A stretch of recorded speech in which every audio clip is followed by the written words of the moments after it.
Bonjour à tous, aujourd'hui on va décortiquer un phénomène absolument fascinant. Quelque chose qu'on utilise tous les jours, à chaque instant sans même y prêter attention et qui pourtant définit notre condition humaine. On va parler de notre super pouvoir le plus puissant mais aussi le plus imparfait, le langage humain. Très souvent on voit le langage comme un simple outil super pratique pour demander son chemin ou commander un café. Mais en réalité c'est un mystère absolu. C'est une force capable de créer des univers entiers ou de déclencher des catastrophes. Allez, on plonge directement là-dedans et on va découvrir ensemble le paradoxe du langage.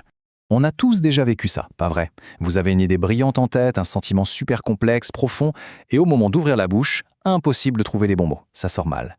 Et cette frustration, totalement universelle, elle nous amène à une question immense. Est-ce que le langage traduit fidèlement notre pensée ou est-ce qu'il finit irrémédiablement par la trahir? Est-ce que nos mots sont le miroir de notre esprit ou juste un masque qui en déforme la vraie nature?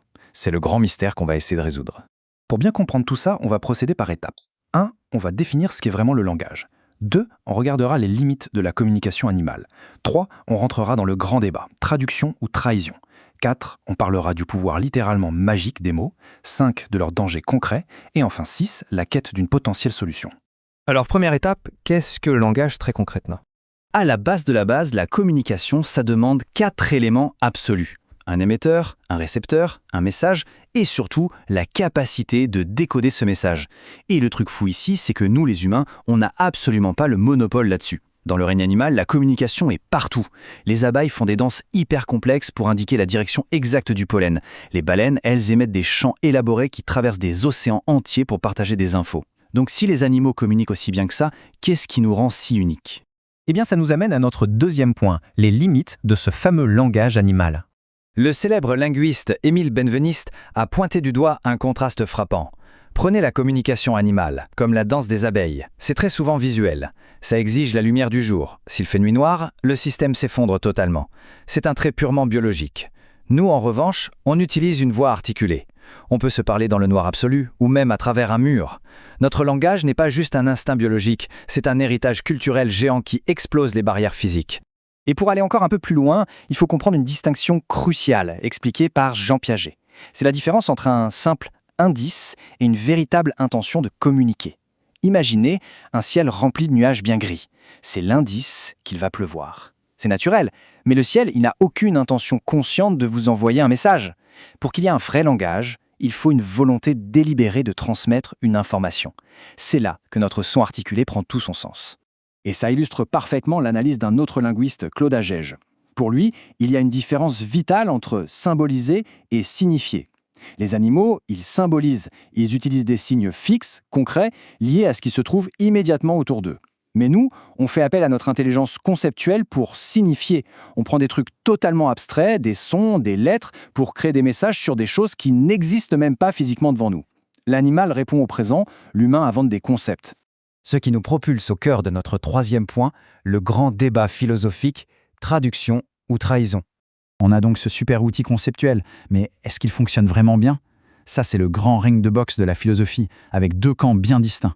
D'un côté, on a des penseurs, comme Platon ou Merleau-Ponty. Pour eux, le langage, c'est la pensée. La pensée est un dialogue intérieur, et aucune idée ne peut même exister sans les mots pour la formuler. Mais de l'autre côté du ring, regardez Descartes ou encore Bergson. Eux disent que le langage, ce n'est qu'un simple outil, des étiquettes qu'on colle sur la réalité. Et pour Bergson, ces étiquettes sont grossières, elles viennent masquer toutes les petites nuances subtiles de nos sentiments, sous des mots beaucoup trop banals. D'ailleurs, cette idée de l'étiquette maladroite, elle est carrément soutenue par le père de la linguistique moderne, Ferdinand de Saussure. Il nous lâche cette citation fondamentale: « Le signe linguistique est arbitraire ». Qu'est-ce que ça veut dire au juste? Tout simplement qu'il n'y a absolument aucun lien naturel entre le son d'un mot et la réalité qu'il désigne. Le mot chien, par exemple, il ne ressemble pas physiquement à un chien, c'est une pure convention entre nous. Et comme c'est totalement arbitraire, ça crée forcément une distance dangereuse avec la vérité des choses. Et c'est exactement cette distance qui pousse le philosophe Ludwig Wittgenstein à lâcher cette phrase un peu terrible « le langage travestit la pensée ». En gros, il voit le langage comme un vêtement trompeur. La forme des mots qu'on utilise vient déguiser, voire déformer complètement la forme réelle de ce qu'on pense à l'intérieur. Si on suit cette logique, ça voudrait dire que chaque fois qu'on ouvre la bouche, eh bien on est en train, malgré nous, de trahir nos idées en les forçant à rentrer dans le moule imparfait de notre vocabulaire. Mais attention, quatrième point, même imparfait, ce langage possède un pouvoir littéralement magique. C'est là tout le paradoxe de cette histoire. Même s'il nous trahit, Le langage reste doté d'une puissance qui dépasse l'entendement. Dans l'Antiquité, les sophistes, et particulièrement Gorgias, avaient capté que la parole, c'était bien plus qu'un outil de traduction. C'est un moyen de pirater le cerveau humain. Ils affirmaient qu'un beau discours pouvait stopper la peur, apaiser la douleur physique, créer de la joie de toutes pièces. Gorgias disait même que l'éloquence, c'est comme une drogue pour l'âme. Ça charme, ça produit des effets hallucinatoires. Le langage ne se contente pas de décrire le monde, il modifie la chimie de notre esprit. Et cette conviction profonde que les mots ont un pouvoir de création, elle dépasse la philosophie. Elle est ancrée dans les plus grandes traditions théologiques de l'humanité. De manière très factuelle, que l'on observe la Genèse biblique avec le fameux « que la lumière soit » ou bien les textes coraniques, l'univers tout entier est généré par le Verbe, par la parole divine. Historiquement, l'humanité a toujours considéré que nommer les choses, c'était les faire exister. C'est carrément une fonction surnaturelle qu'on accorde aux mots. Plus près de nous, la linguistique moderne a rationalisé un peu cette magie. C'est J.L. Austin avec sa théorie des actes de langage. Austin nous montre qu'en fait, parler, c'est agir. Et ça se fait en 3 étapes. 1. La locution, le simple fait de produire un son. 2. La réaction qu'on suscite chez l'autre. Et 3. L'effet, qui vient altérer la réalité. Prenez l'exemple du mariage. Quand le maire dit « je vous déclare mari et femme », il ne fait pas que décrire une situation, il la crée. Son discours modifie légalement et socialement le monde. C'est ce qu'on appelle un énoncé performatif. Bon, on arrive à notre 5e point, les dangers de la parole. Que se passe-t-il quand ça casse? Parce qu'avoir un tel pouvoir, ça implique des responsabilités immenses.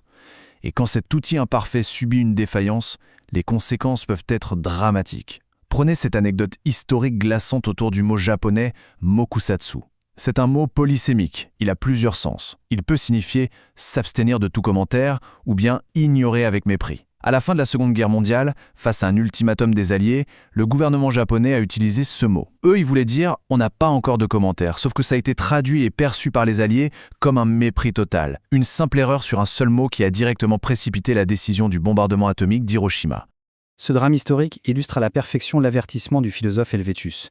L'abus des mots, l'ambiguïté de notre vocabulaire, ce n'est pas qu'un petit jeu intellectuel. Ça précipite des peuples entiers et des dirigeants dans des erreurs massives, parfois irréversibles. La faillite du langage, c'est littéralement une faille systémique dans notre civilisation. Ce qui nous amène à notre dernier point, la quête de la solution. Peut-on réparer tout ça? Parce que face à ce constat terrifiant, un outil qui trahit nos pensées mais qui peut provoquer la destruction par sa simple imprécision, on a forcément cherché des solutions.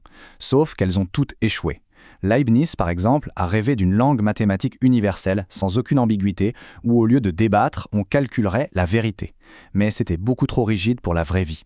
D'autres ont fantasmé sur le retour à une langue pure, la langue d'Adam, avant la tour de Babel, un mythe évidemment. Et Rousseau, lui, suggérait de revenir à un langage naturel, fait de mimiques corporelles. Mais, comme on l'a vu avec Benveniste, sans la voix, c'est atrocement limité. Inventer la langue parfaite, c'est avéré être une impasse totale. C'est sans doute pour ça que la sagesse nous ramène à la conclusion vertigineuse de Ludwig Wittgenstein.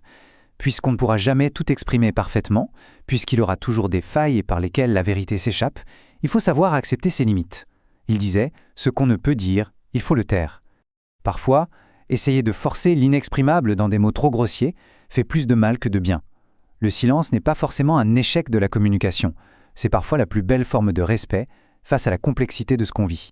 Voilà, on arrive au bout de cette analyse. Le langage, c'est incontestablement ce qui fait de nous des humains. C'est l'outil qui bâtit nos cultures et modèle notre univers. Mais c'est aussi un prisme qui déforme la réalité. Alors, la prochaine fois que vous serez dans une discussion importante et que les mots viendront à manquer, posez-vous cette ultime question. Est-ce que vos mots sont sans cesse en train de vous trahir? Ou est-ce que finalement, c'est la sagesse de votre silence qui vous sauve du désastre? Merci d'avoir suivi ce décryptage, gardez l'esprit grand ouvert et on se retrouve très vite pour explorer d'autres mystères.